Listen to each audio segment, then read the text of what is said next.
وبركاته. إن الحمد لله نحمده ونستعينه ونستغفره ونستهديه ونعوذ بالله من شرور أنفسنا ومن سيئات أعمالنا من يهده الله فهو المهتد ومن يضلل فلن تجد له وليا مرشدا أشهد أن لا إله إلا الله وحده لا شريك له وأشهد أن محمدا عبده ورسوله بلغ الرسالة وأدى الأمانة ونصح الأمة وتركها على محجة البيضاء ليلها كنهارها لا يزيغ عنها إلا هالك. أما بعد معاشر المؤمinin rahimani wa rahimakumullah jami'an. Alhamdulillah, kita bersyukur kepada Allah Azza wa Jalla dengan segala petunjuk yang Allah berikan kepada kita berupa nikmat hidayah, di antaranya nikmat iman dan nikmat Islam.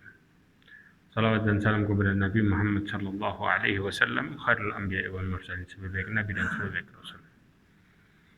Ma'asyiral mu'minin rahimani wa rahimakumullah jami'an. Allah Subhanahu wa taala mengabarkan tentang kita bagaimana efek buruknya kemaksiatan yang sangat mengerikan. Nah, dalam semua aspek kehidupan, efek buruk ini insyaallah kita akan bahas secara detail di pertemuan berikutnya, yaitu disebut dengan atharul ma'asi, ya, yang ditulis oleh Al-Imam Ibnu Qayyim Al-Jauzi di dalam judulnya secara khusus, baik dari mulai efek terhadap bagaimana harta kita, kemudian keilmuan kita, bagaimana tentang keluarga kita, semuanya disebutkan secara detail. Ya, makanya yang kita pelajari yang awal-awal yang sampai sekarang kita mempelajari tentang secara umum sebenarnya. Bahkan Imam Ibnu Qayyim Al-Jauzi di antaranya menukil hadis Nabi sallallahu alaihi wasallam, ya, yang diriwayatkan oleh Imam Ahmad, disebutkan dari Abdullah bin Mas'ud radhiyallahu anhu bahwasanya Rasulullah SAW mengatakan, amma ba'd. Coba perhatikan hadisnya. Rasulullah mengatakan, amma ba'd, ya ma'syar Quraisy, wahai orang-orang Quraisy, fa innakum ahlun li hadzal amr. Sesungguhnya kalian pemilik urusan ini, malam ta'asullah, selama kalian tidak bermaksiat kepada Allah Azza wa Jalla. Fa idza asaitumuhu ba'atha 'alaikum man yalhaakum. Ya ikhwah, disebutkan istilahnya kalau kalian mulai bermaksiat sama Allah. Orang-orang Quraisy itu merupakan bangsa yang paling mulia. Karena Rasulullah sallallahu alaihi wasallam itu benar-benar keturunannya, ya, benar-benar nasabnya dijaga oleh Allah Azza wa Jalla.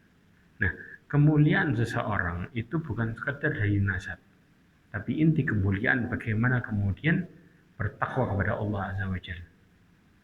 Ya, karena orang-orang yang terbaik di sisi Allah adalah yang mereka yang bertakwa kepada Allah Azza wa Jalla. Maka dikatakan kalau kalian bermaksiat kepada Allah Azza wa Jalla, ba'atha 'alaikum man yalhaqum. Man yalhaqum, dikatakan Allah akan mengutus ke atas kalian man yalhaqum. Yalhaqum di sini adalah menguliti. Anda bisa bayangin, ya, dikuliti habis. Ya. Kemudian kama yulha hadal qadib bi qadibin fi yadihi. Sebagaimana, ya, menguliti apa? Bagaimana menguliti dengan apa? Hadil qadib. Qadib ini apa? Pedang. Anda tahu pedang kalau menguliti itu tajamnya luar biasa, ya ikhwah. Bagaimana Allah Subhanahu wa taala menghinakan seorang hamba yang mereka bermaksiat dengan kehinaan yang sangat luar biasa, dihabisin sama Allah pelan-pelan dan mereka enggak kerasa. Ini diantara efek-efek kemaksiatan, ya. Kemudian thumma laha qadibahu fa idahu abyad yasrid. Dikatakan bahwasanya Rasulullah sallallahu alaihi wasallam laha, ya, mengeluarkan, ya, qadibahu, menghunuskan pedangnya, fa idahu abyad, ternyata warnanya apa? Putih, kemudian yasrid. Yasrid ini mengkilap. Ya.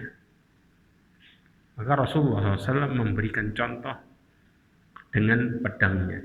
Makanya pernah kejadian di zaman Umar bin Khattab, ada seorang Amir Syam, kalau salah, ya, yang di mana dia waktu itu ingin mengambil rumahnya orang Yahudi untuk dijadikan apa? Sebagai masjid. Tahu kan kisahnya? Ya, ternyata apa? Dia jauh-jauh dari Syam menuju kemana? Ke Madinah. Cuma dapat apa? Dapat tulang.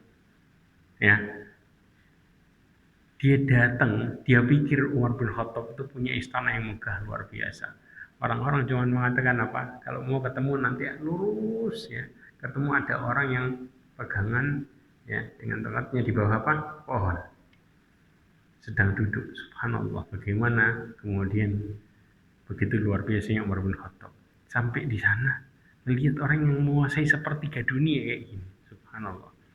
Ya, bukan dengan istana megah dan lain sebagainya. Tapi Allah berikan kemuliaan seorang hamba tersebut. Kemudian dia menceritakan tentang kasusnya, ternyata disuruh mengambil tulang dan Umar bin Khattab hanya mengeluarkan pedangnya kemudian diluruskan. Karena Rasulullah SAW mengisyaratkan seseorang untuk lurus sebagaimana kalau mereka tidak mau lurus maka mereka akan dikuliti dengan pedang. Makanya para sahabat ya memberikan isyarat tentang masalah apa? Pedang dalam masalah ini. Ketika diberikan kepada amirnya, dia pulang dalam posisi apa? Ngomel gak karuan. Karena cuma dapat apa? Tulang. Ketika dikasih kemudian pemimpinnya ketakutan dan dikembalikan rumahnya. Sehingga orang Yahudi ini bersyahadat. Pelajarannya apa ya ikhwah? Umar bin Khattab memberikan isyarat, kalau engkau tidak bisa lurus maka engkau diluruskan dengan pedang sebagaimana garis yang ada di tulang ini. Karena pada dasarnya bagaimana ketika seseorang itu melihat ketika Allah Subhanahu wa taala memberikan isyarat kepada mereka bahwa agama ini merupakan agama yang lurus. Ketika seorang tidak bisa lurus, maka Allah akan luruskan mereka dengan hukum Allah Azza wa Jalla dan ketentuannya. Ya, ini yang terjadi. Ma'asyiral mu'minin rahimani wa rahimakumullah. Bahkan kemudian dikatakan oleh Rasulullah SAW dalam hadisnya, ya, hadis qudsi yang diriwayatkan oleh Imam Ahmad, qala fi ba'di ma yaqulu li bani Israil. Allah Subhanahu wa taala mengatakan ya kepada Bani Israel, inni idza utitu raditu. Sesungguhnya aku apabila ditaati, uti'tu raditu, maka aku akan ridho. Ya. Wa idza raditu baraktu. Kalau aku sudah ridho, efek ridhaan Allah apa? Keberkahan. Ya. Wa laisa li barakati nihayah. Ini yang dimaksud. Dan tidak ada dari keberkahanku penghujung, habis. Jadi nggak ada habisnya keberkahan Allah Azza wa Jalla. Kenapa? Kalau Allah sudah memberkahi ya ikhwah, maka Allah akan jaga hambanya dengan baik. Bukan sekedar menjaga hambanya, tapi menjaga dirinya dan keturunannya. Saya pernah tulis tentang bagaimana Allah Subhanahu wa taala menjaga hambanya. Ketika Allah Subhanahu wa taala memberkahi mereka. Coba perhatikan. Disebutkan Allah Subhanahu wa taala itu ketika menjaga hambanya, maka Allah Subhanahu wa taala akan menjaga mereka dari berbagai segi. Yang pertama, Allah menjaga mereka melalui malaikatnya. Jelas? Sebagaimana Allah Subhanahu wa taala berfirman dalam surat Ar-Ra'd. Allah mengatakan lahu mu'aqibatum min baini yadayhi wa min khalfihi yahfadunahu min amrillah. Allah Subhanahu wa taala mengatakan ya, bagi manusia itu ada malaikat-malaikat yang selalu mengikutinya. Buat apa ya ikhwah? Mengikuti bergiliran untuk menjaganya di muka, di belakang, ya. Mereka menjaga atas perintah Allah Azza wa Jalla. Bahkan Al-Imam Ibnu Katsir mengatakan setiap hamba memiliki malaikat yang selalu menemaninya. Malaikat yang menjaga di siang hari dan malam hari, dan mereka akan menjaganya dari berbagai keburukan. Dengan syarat apa? Hambanya menjaga urusannya sama Allah Azza wa Jalla. Bahkan juga Abdullah ibn Abbas pernah mengatakan mereka itu adalah malaikat yang selalu menjaganya atas perintah Allah. Jika datang ajal, barulah malaikat-malaikat tadi meninggalkannya. Inilah salah satu bentuk penjagaan Allah Subhanahu wa taala melalui para malaikat. Bahkan Allah bukan sekedar menjaga malaikat itu di dunia, akan tapi juga di akhirat. Bagaimana bentuknya? Ya. Perhatikan perkara ini ya ikhwah. Allah Subhanahu wa taala ya pernah berfirman dalam Al-Qur'an. Allah mengatakan innal ladzina qalu rabbuna Allah tsumma istaqamu tatanazzalu alaihimul malaikah qalu alla takhafu wa la tahzanu wa abshiru bil jannati allati kuntum tu'adun. Surat Fussilat ayat 30. Di ayat 31 Allah mengatakan nahnu awliya'ukum fil hayati dunya wa fil akhirah. Kamilah pelindung-pelindungmu dalam kehidupan dunia dan kehidupan akhirat. Apa yang dimaksud pelindung di sini? Pelindung bagi siapa? Orang-orang yang beriman, yang mengatakan Tuhan kami adalah Allah, mereka yang bertauhid dan menjalankan semua hak Allah Azza wa Jalla atasnya. Ya, dan juga istiqomah di atasnya. Maka Allah janjikan penjagaan. Bahkan Al-Imam Ibnu Katsir mengatakan kami adalah teman kalian selama di dunia. Kami bimbing kalian, kami luruskan kalian, kami pelihara kalian berkat perintah Allah. Dunia ini. Akhiratnya bagaimana? Kemudian kami akan selalu bersama kalian di kehidupan akhirat. Di mana nemani kalian di kuburan. Satu. Yang kedua, pada saat ditiupkan sangkakala terjadinya kiamat. Dua. Yang ketiga, ketika hari dibangkitkan. Jelas? Yang keempat, ketika melewati sirat sampai masuk surga.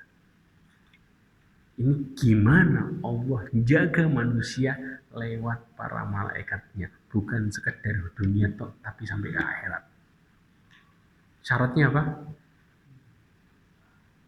Qalu rabbuna Allah tsumma istaqamu. Dari sini Allah akan kasih hal yang sangat luar biasa. Tapi kalau nyeleweng gimana? Ya sebaliknya ya. Sebaliknya hal yang sangat-sangat mengerikan. Dihinakan dunianya dan dihinakan akhiratnya. Ya. Kita balik lagi. Kemudian dikatakan wa idza usitu ghadibtu. Kalau aku dimaksiati, aku murka. Jelas. Kalau Allah sudah murka, ya, la'antu, maka aku akan melaknat dia. Kalau aku sudah melaknat, apa yang terjadi? Wa la'nati tablughu sabi'un minal walad. Dan laknatku sampai 7 turunan. Perkara ini bukan perkara yang remeh dan kecil. Ini perkara yang sangat-sangat mengerikan. Tapi sebaliknya ya ikhwah. Kira-kira nih, kalau seseorang dijaga sama Allah, apa sekedar dirinya yang dijaga? Jawabannya enggak. Jadi subhanallah ya ikhwah, bagaimana Allah Subhanahu wa taala itu memberikan kepada hambanya janji yang sangat dahsyat dengan kenyataan realita yang luar biasa. Yang tadi kita lihat bagaimana Allah menjaga dengan penjagaan malaikat satu. Kemudian dijaga di usia tua.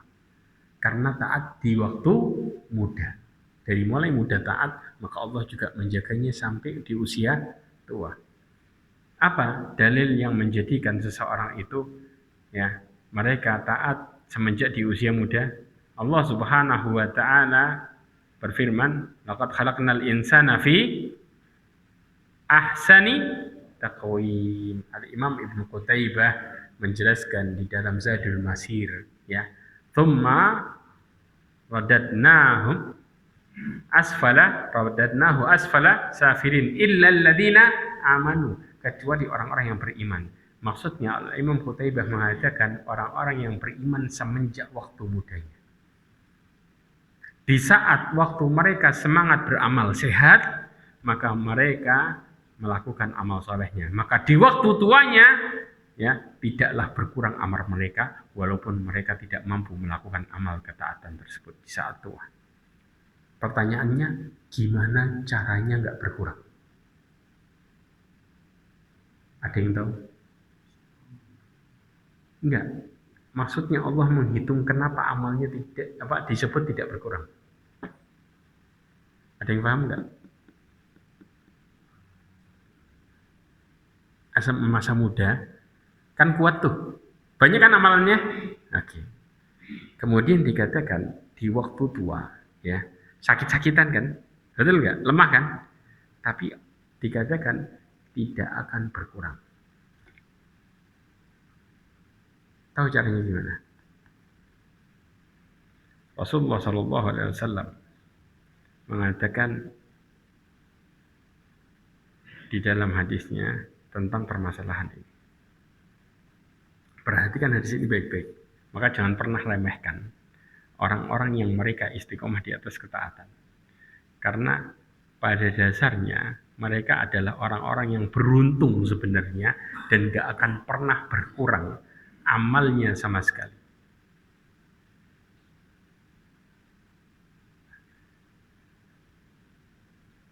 Ya, di antaranya ya ikhwah, ya, ketika seseorang di waktu tua kan sakit-sakitan, ya, dalam posisi mereka apa? Kena musibah. Niat dia. Ya, di riwayat Imam Ahmad disebutkan di dalam kitab juga At-Targhib wa Tarhib, dikatakan innal abda idza kana ala tariqatin hasanah. Kalau seorang hamba itu, ya, amal ibadahnya dalam kondisi baik. Maksudnya hasanah di sini apa? Sehat. Dia biasa melakukan kebaikan. Paham ya? Biasa. Makanya apa? Terbentuk amalnya dari mulai waktumu muda. Dalam posisi seger-segernya. Kemudian apa? Thumma maridho. Kemudian dia sakit. Ya. Qila lima lakin muwakkal bihi. Allah akan katakan kepada malaikat yang diutus. Buat apa? Buat nyatet amalnya. Maka perintah Allah kepada malaikat itu dengan mengatakan uktub mithla amalihi idza kana taliqan. Tulislah pahala amal perbuatan hambaku seperti amalnya kalau dilakukan sewaktu sehat. Jadi dia punya kebiasaan waktu sehat, tahajud, baca Quran, semua kebiasaannya tulis persis. Walaupun pada waktu sakit bisa nggak dia melakukannya? Nggak bisa. Paham di sini? Tapi pahalanya tetap sama. Sampai kapan ditulisnya? Sampai dua kondisi. Hatta utliqahu au akfidahu ilayya. Sampai aku membuat dia sehat, membebaskannya dari sakitnya maksudnya, atau yang kedua, atau aku cabut nyawanya. Akfidahu alayya itu dicukupkan, dikembalikan kepada sampai dicabut nyawanya. Berarti apa? Orang koma itu kalau dia punya kebiasaan baca Quran, punya kebiasaan melakukan amal-amal soleh, kira-kira pahalanya berjalan enggak? Tetap. Salat 5 waktunya berjalan enggak? Berjalan. Maka jangan remehkan orang sakit yang mereka punya kebiasaan amal soleh. Ini bagaimana Allah ngasih, ya, gambaran rahmat Allah yang sangat luar biasa. Sampai orang yang sakit gak bisa apa-apa, makanya seseorang itu dimatikan sesuai kebiasaannya. Ya. Bahkan salah satu ulama salaf mengatakan, laul masaibud dunya lawaradna al-akhiratu muflisin. Kalau seandainya bukan karena musibah-musibah dunia, niscaya kita akan datang pada akhirat dalam kondisi apa? Bangkrut. Kenapa? Ketika orang kalau nggak kena musibah, kadang-kadang amalnya belum tentu ikhlas kan? Betul nggak? Ketika kena musibah, Allah catat sesuai kebiasaannya, diterima semua nggak kira-kira? Diterima semua sama Allah Azza wa Jalla. Karena Allah memerintahkan tulis seperti waktu dia sehat. Apa yang dia lakukan dari amal kebaikannya, maka ditulis semuanya. Oh, pahala ini, pahala ini, pahala ini, pahala ini, diterima semua sama Allah amal-amal itu. Karena perintah Allah ke dia, tulis pada waktu seperti pada waktu sehat. Subhanallah ya ikhwah. Bagaimana gambarannya Allah Subhanahu wa taala memberikan rahmat kepada hambanya. Maka Allah kasih kemudian mereka untuk mendapatkan ridha Allah Azza wa Jalla. Inilah bagaimana ketika Allah sudah ridho kepada hambanya. Maka mereka dijaga di waktu tua dengan cara ini, yaitu kualitas amalnya nggak berkurang sama sekali, nggak berkurang. Bahkan Allah Subhanahu wa taala ya menjaga hambanya pada waktu tua bukan sekedar dengan cara seperti ini, tapi juga menjaganya secara fisik. Kenapa? Karena pada dasarnya Rasulullah SAW mengatakan siapa orang mukmin yang terbaik. Rasulullah pernah ditanya oleh seorang sahabat. Kata Rasulullah, man tala umruhu wa hasuna amaluhu. Barang siapa yang umurnya panjang dan amalnya baik. Amalnya baik ini dibangun dari kebiasaan amalnya semenjak di waktu muda. Bahkan antum tahu Abi Syuja, saya pernah ceritain belum Abi Syuja? Yang kitab fikihnya dipakai banyak di Indonesia. Namanya apa fikihnya? Matan Abi Syuja. Banyak di pesantren-pesantren. Ini kitab fikih Syafi'iyah. Ya. Jadi Abi Syuja ini merupakan ya, bermadhab Syafi'i. Sedangkan muridnya Imam Syafi'i maka disebut dengan Syafi'iyah. Ya. Sedangkan di Indonesia ini banyak yang pakai madhab Syafi'iyah. Ya. Daripada madhab Syafi'i. Karena Imam Syafi'i dan muridnya terkadang berselisih pendapat. Ya. Kayak Imam Ahmad bin Hanbal, maka muridnya disebut dengan Hanabilah. Ya. Imam Malik disebut Maliki. Ya. Imam Abu Hanifah disebut Hanafiyah. Ya. Nah, Imam Abi Syuja dia adalah seorang qadhi, tahu qadhi, hakim. Dia mengatakan dia itu lahirnya 433, meninggalnya 596. Umurnya berapa berarti? Berapa umurnya? 160 tahun. Antum bayangin. Bahkan dikatakan ya di dalam kitabnya sendiri dia dikasih jabatan qadhi itu umur 14 tahun. Imam Syafi'i itu mulai berfatwa umur berapa? Berapa? 15-an. 15-16-an. Itu mulai duduk berfatwa. Antum bayangin. Anak sekarang masih main tek-tek ya. Nah, orang dulu subhanallah ya ikhwah. Mereka sudah apa? Nuntut ilmu dan Allah kasih kecerdasan. Bagaimana pengorbanan orang tua sehingga anaknya mereka menjadi anak-anak yang brilian luar biasa. Syekhul Islam Ibnu Taimiyah itu sudah dikatakan oleh seorang tua ketika melihat bagaimana anak ini cara bicaranya, kata Syekhul Islam Ibnu Taimiyah disebutkan oleh seorang yang ketemu Syekhul Islam Ibnu Taimiyah di waktu kecil, ini anak akan jadi ulama besar. Dari bagaimana cara berpikirnya di saat saudaranya yang lain sedang bermain, Syekhul Islam Taimiyah belajar. Kata bapaknya, kenapa kok belajar terus? Dia ungkapkan bagaimana dia kebutuhannya dengan ilmu. Cara berpikirnya lain sendiri. Makanya subhanallah orang-orang yang mereka menjadi orang-orang yang besar dari mulai kecilnya mereka terdidik cara berpikirnya. Makanya disebutkan Imam Abi Syuja ini di saat usianya 100 tahun lebih dia dalam posisi masih sehat dan masih cerdas. Bahkan disebutkan juga oleh Imam Ibnu Rajab Al-Hambali mengatakan banyak ulama yang umurnya di atas 100 tahun nih. Sebagian ulama ada umurnya yang berusia 100 tahun, di atas 100 tahun, tapi dia bisa ya melakukan lompatan kayak lompatannya anak muda. Tidak ada encok, pegel, linu. Kenapa? Karena rahasianya satu. Al-Imam Abi Syuja dia mengatakan, aku selalu menjaga anggota badanku dari kemaksiatan kepada Allah di waktu muda, maka Allah menjagaku di waktu tua. Dengan penjagaan apa? Fisik. Antum tahu Syekh Abdul Muhsin Al-Abbad umurnya sudah berapa sekarang? hampir 100. Ya, tapi kutubus sittah tidak ada yang lewat satupun dari ingatannya, dengan syarahnya yang masih tegas dan tidak ada yang lupa. Nah, ulama yang paling luar biasa di Madinah saat ini, Syekh Abdul Muhsin Al-Abbad. Anaknya profesor besar tentang masalah akidah. Siapa? Syekh Abdul Razak Ibn Abdul Muhsin Al-Abbad. Bapaknya kalau jalan anaknya yang bagian apa? Menteng. Padahal anaknya profesor besar. Ya. Kalau kajian anaknya nggak pernah. Anaknya sama bapaknya sama-sama paling ramainya di Masjid Nabawi. Tapi subhanallah ya ikhwah, bagaimana kemudian seorang bapak yang sangat-sangat luar biasa, yang umur 90 lebih nggak ada kena penyakit pikun.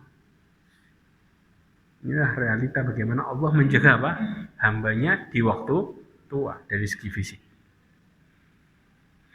Bahkan juga mereka jauh dari kepikunan, mereka masih menjadi orang yang cerdas dan juga menjadi orang yang kuat. Karena pada dasarnya mereka mengatakan, para ulama tersebut, anggota badan ini selalu aku jaga agar jangan sampai berbuat maksiatan di kala muda. Balasannya apa? Allah menjaga anggota badanku di waktu tua. Bahkan dari segi kualitas pahalanya masih sama. Jelas? Kemudian juga Allah Subhanahu wa taala menjaga keturunan. Jadi ketika Allah Subhanahu wa taala mengatakan turunanku sampai 7 turun, keberkahanku sampai apa? Tidak terbatas sama sekali, sedangkan laknatku sampai berapa? 7 turunan. Karena dikatakan di sini dalam surat Al-Kahfi ayat 82 Allah mengatakan wa ammal jidaru fakana li ghulamaini yatimani fil Madinah wa kana tahtahu kanzul lahumā wa kana, inilah syahidnya, Abu Huma. Yang disebutkan siapa di sini? Bapaknya soleh, bapak. Kenapa dikatakan bapak? Memang yang soleh adalah seorang ayahnya. Ya. Disebutkan ya ikhwah, ya, bahwa bagaimana keturunan ini sebenarnya. Ayah yang dimaksud di ayat ini oleh Imam Ibnu Katsir disebutkan adalah kakeknya yang ketujuh. Paham ya? Bukan bapaknya pas, tapi kakeknya yang ketujuh. Seorang pedagang dia. Disebutkan oleh Imam Ibnu Katsir kakeknya yang ketujuh adalah seorang pedagang. Karena kesalehannya, maka Allah jaga turunannya. Ini turunan yang ketujuh ini. Turunan yang ketujuh masih dijaga apa? Iman dan hartanya oleh Allah Azza wa Jalla. Walaupun mereka dalam posisi yatim sekalipun. Jadi penjagaan Allah bukan karena yatimnya, tapi karena bapaknya yang saleh, yaitu kakeknya yang ketujuh. Ya. Juga Umar bin Abdul Aziz mengatakan, barang siapa seorang mukmin mati yang selalu menjaga Allah, maka Allah akan senantiasa menjaga keturunan-keturunannya. Mati dalam posisi apa? Menjaga hak Allah. Maka Allah menjaga keturunannya. Bahkan Sa'id bin Musayyib mengatakan kepada anaknya, disebutkan oleh Imam Ibnu Rajab Al-Hambali dalam kitabnya Jami' Ulum wal Hikam. Disebutkan apa? Wahai anakku, sesungguhnya aku memperbanyak salatku. Kenapa? Supaya Allah menjagamu. Kenapa? Karena orang tua yang taat, seorang yang taat Allah jaga turunannya. Bukan sekedar anaknya pas, tapi turunan ke bawahnya Allah jaga. Dan Sa'id bin Musayyib ini siapa? Fuqahanya tabi'in. Dia mengatakan ini karena dia mengerti, ya, bagaimana Allah menjaga turunan karena ketaatan orang tua. Ya. Ibnu Rajab Al-Hambali juga mengatakan, barang siapa yang menjaga hak-hak Allah, maka Allah akan menjaga dari berbagai gangguan. Sebagian salaf juga mengatakan, barang siapa yang bertakwa kepada Allah, maka Allah akan menjaga dirinya. Barang siapa yang lalai dari ketakwaan kepada Allah, maka Allah tidak akan pernah peduli sama dia. Maka orang itu telah menyia-nyiakan dirinya sendiri. Allah Subhanahu wa taala tidak butuh sama dirinya. Subhanallah ya. Bagaimana efek seseorang melakukan ketaatan dan juga kemaksiatan? Sangat jauh-jauh luar biasa. Kemudian bagaimana dengan ketaatannya, ikhwah? Apakah dia bagaimana kok bisa istiqomah? Yang berikutnya, Allah akan menjaga bukan sekedar dirinya toh, tapi agamanya dia dijaga oleh Allah Azza wa Jalla. Ini realita. Jadi pada dasarnya para sahabat itu mereka bisa istiqomah gara-gara siapa yang menjaga? Siapa yang menjaga di sini? Allah. Berawal siapa yang deketin diri? Dirinya sendiri dulu. Dia mulai mendekat, maka Allah akan memberikan sisanya. Jadi kehebatan dirinya bukan karena murni dirinya, tapi karena anugerah yang Allah kasih. Kalau antum mau bicara tentang kisah para orang-orang yang Allah Subhanahu wa taala muliakan, mereka selalu berawal dari mendekatkan dirinya kepada Allah, mencari ridha Allah, berjuang di jalan Allah Azza wa Jalla. Jelas sisanya Allah kasih hidayah sehingga mereka bisa istiqomah di atasnya. Makanya dikatakan ya di dalam doa Nabi SAW sebelum tidur apa? Bismika Rabbi wada'tu jambi wa bika arfa'uhu in amsakta nafsi faghfir laha wa in arsaltaha fahfadha bima tahfadu bihi ibadakas salihin. Ya. Rasulullah mengatakan dengan namamu ya. Ya Allah, aku meletakkan ya lambungku ya. Dan dengan namamu aku mengangkatnya. Maksudnya apa? Tidur sama bangun istilahnya. Ya. Kemudian kalau engkau ya mengambil, memegang diriku, maksudnya apa? Ditahan, dimatikan, maka ampuni. Ampuni. Jelas akan tetapi kalau engkau mengembalikannya, mengirimnya lagi, ya, maksudnya mengembalikan untuk dibangunkan lagi. Karena pada dasarnya, ya, orang tidur itu apa? Mati kecil. Jadi ada dua kemungkinan kalau orang sudah tidur, antara Allah tahan atau Allah balikin lagi. Jelas di sini, ya. Kalau engkau mengirimkannya, maka jagalah sebagaimana engkau menjaga hamba-hambamu yang saleh. Berarti apa? Allah menjaga keimanan mereka ya. Allah menjaga ketaatan mereka. Yang menjaga adalah Allah Azza wa Jalla.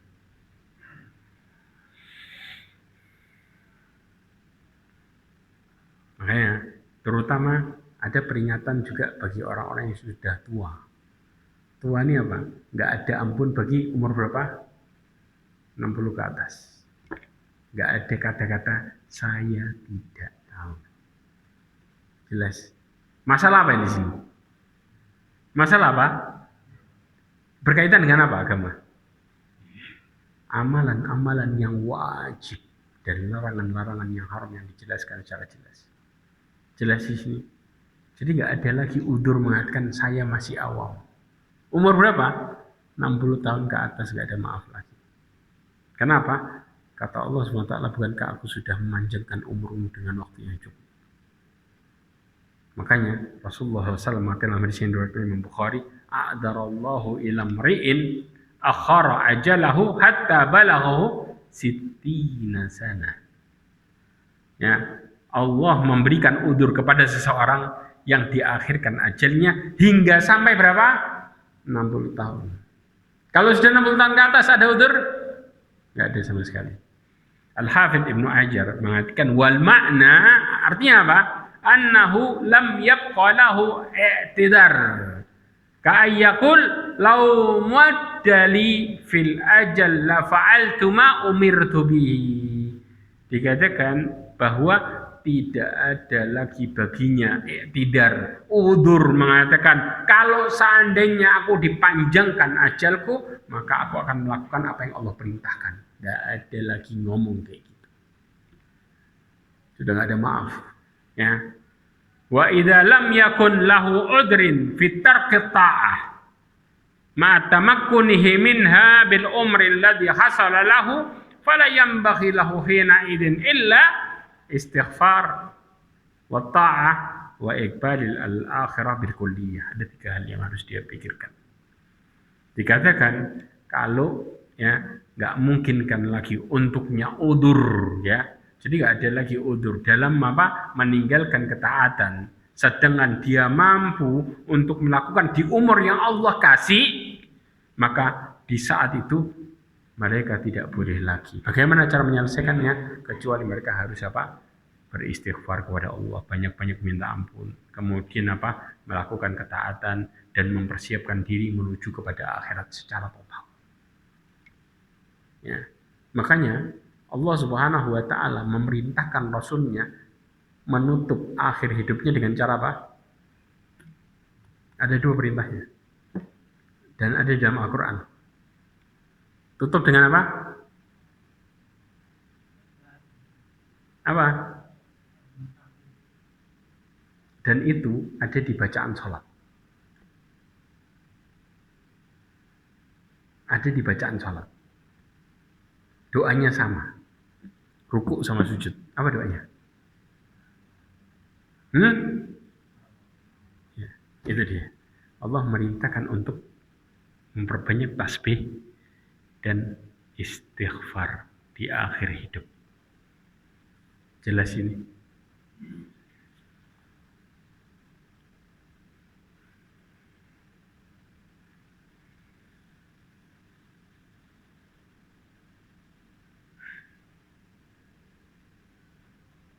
Allah Subhanahu wa taala memerintahkan tasbih dan istighfar di akhir hidup. Ya, sebagaimana Allah Subhanahu wa taala mengatakan apa? Coba ayatnya. Idza jaa nasrullahi wal fath. Terus wa ra'aitan nasa yadkhuluna fi dinillahi afwaja. Fasabbih bihamdi rabbika wastaghfir. Innahu kana tawwaba. Ya ikhwah, lo kaitannya kemana Ustaz? Kan ayat itu ngomongnya gini. Nah, coba antum lihat ini ya, di dalam hadis Imam Bukhari disebutkan ini athar. Ya, dari Abdullah bin Abbas suatu ketika Umar bin Khattab. Ya, ini syahid. Umar bin Khattab mengundang para sahabatnya ya. Dan aku diajak sama Umar bin Khattab bareng-bareng di para sahabat. Dan tahu yang datang sahabat-sahabat senior. Orang yang tua-tua semua. Abdullah bin Abbas umurnya berapa? Abdullah bin Abbas ketika Rasulullah meninggal umur berapa? 13 tahun. Jadi benar-benar seorang sahabat junior. Tapi ilmunya di sini para sahabat ngakuin luar biasa. Ya, ketika itu maka kemudian ya Umar bin Khattab tidak mengajak ke saat itu kecuali untuk apa? Mempertontonkan kepada mereka bagaimana kualitas keilmuan. Ya, kenapa? Karena para sahabat ketika Abdullah bin Abbas didatangkan di depan para sahabat ngomong apa? Wahai Amirul Mukminin, kalau yang seperti ini belum memahami banyak. Maksudnya anak-anak kecil banyak ini. Nah, ini pertemuan sahabat tua-tua semua. Betul kan? Akhirnya didatengin kemudian Umar bin Khattab tanya sama mereka tentang apa pendapat kalian tentang turutnya surat Al-Asr. An-Nasr. Ayat 1 sampai 3. Kemudian mereka sebagian berkomentar apa? Setahu kami kita diperintahkan untuk memuji Allah dan meminta ampun. Ya, ketika diberikan kepada pertolongan dan kemenangan. Ini sebagian tafsirnya sahabat. Ya. Kemudian sebagian lagi komentar apa? Kami nggak tahu. Atau bahkan ada yang nggak komentar sama sekali. Maka Umar bin Khattab bertanya kepada Abdullah bin Abbas. Jawaban Abdullah bin Abbas kaget. Mereka nggak kebayang di pikirannya. Para sahabat sama sekali nggak kebayang kalau itu jawabannya sebenarnya. Dan mereka benar-benar oh iya betul. Kenapa? Abdullah bin Abbas mengatakan ya, bagaimana engkau mentafsirkan ayat itu? Surat An-Nasr. Kata Abdullah bin Abbas, bukan itu yang dimaksud. Bukan ketika Allah kasih pertolongan dan kemenangan, kemudian kita suruh bertasbih sama istighfar. Enggak. Ya, bahwa surat itu turun bertanda ajal Rasulullah sudah dekat. Ya, sehingga jika telah datang pertolongan Allah dan kemenangan, ya, yaitu ditaklukkannya kota Mekah, itulah tanda ajalmu wahai Muhammad. Karenanya bertasbihlah dengan memuji Rabbmu dan meminta ampun. Artinya apa? Tutup hidupmu dengan dua ini. Banyak bertasbih dan istighfar. Allah tutup dengan apa? Innahu kana tawwaba. Tawab ini bagi orang siapa? Yang punya dosa. Pertanyaannya, kalau Allah kasih ya kemenangan dan pertolongan, itu karena orang taat atau karena dosa? Taat kan? Apa hubungannya dengan dosa? Paham di sini? Allah bicara tentang akhir ajal. Sedangkan orang yang husnul khotimah butuh apa? Butuh ampunan dari Allah Azza wa Jalla. Mereka baru ngeh. Ternyata iya ya, karena Allah mengatakan innahu kana tawwaba. Langsung baru nyambung. Dan itu nggak kepikir sama sekali para sahabat. Baru sadar mereka bahwa ini bukan sekedar anak kecil, tapi ini senior ilmunya. Hanya di situ ya ikhwah. Bagaimana Allah Subhanahu wa taala perintahkan ya. Kemudian Umar bin Khattab mengatakan, aku tidak tahu pentafsiran ayat tersebut selain yang seperti yang kau katakan. Wahai Abdullah bin Abbas. Inilah realita bagaimana Allah Subhanahu wa taala berikan penjagaan yang sebenarnya ketika seseorang itu dijaga apa? Dirinya ketika mereka taat kepada Allah Azza wa Jalla. Paham ya di sini? Tapi kalau nggak taat, dijaga nggak imannya? Hidayahnya dikasih, tutup, habis. Inilah mengerikan. Sebagaimana Allah mengatakan, kalla bal rana ala qulubihim ma kanu yaksibun. Sekali-kali tidak demikian. Akan tapi apa? Apa yang mereka berbuat itu, ya, ron ini adalah bentuk menutupi hatinya terhadap apa yang mereka lakukan, sehingga Allah Subhanahu wa taala menjauhkan sejauh-jauhnya mereka dari hidayah karena perbuatan mereka, bahkan sampai akhir hidupnya ditutup dengan su'ul khatimah. Jelas ya ikhwah. Mudah-mudahan dengan semua ini kita bisa menjadi paham, dan insya Allah ya, berikutnya kita akan membahas tentang bagaimana dampak dosa itu dalam setiap celah-celah kehidupan kita, baik dalam kehidupan sehari-hari, dari mulai harta kita, keluarga kita, ya, kemudian ilmu kita. Insya Allah kita bahas di pertemuan berikutnya dengan judul yang baru, yang disebut dengan athar al-ma'asi. Mudah-mudahan apa yang kita pelajari hari ini menjadikan kita semakin bertakwa kepada Allah Azza wa Jalla. Mudah-mudahan apa yang kita pelajari hari ini menjadikan kita semakin termotivasi untuk melakukan ketaatan sebagaimana Allah Subhanahu wa taala perintahkan, dan menjauhkan diri kita dari larangan Allah Subhanahu wa taala, dan mudah-mudahan Allah menjauhkan kita dari murkanya dan serta dari adabnya, serta mudah-mudahan Allah menutup hidup kita semua dengan husnul khatimah. Subhanakallahumma wa bihamdika asyhadu an la ilaha illa anta astaghfiruka wa atubu ilaik. Wa akhiru da'wana alhamdulillah. Assalamualaikum warahmatullahi wabarakatuh.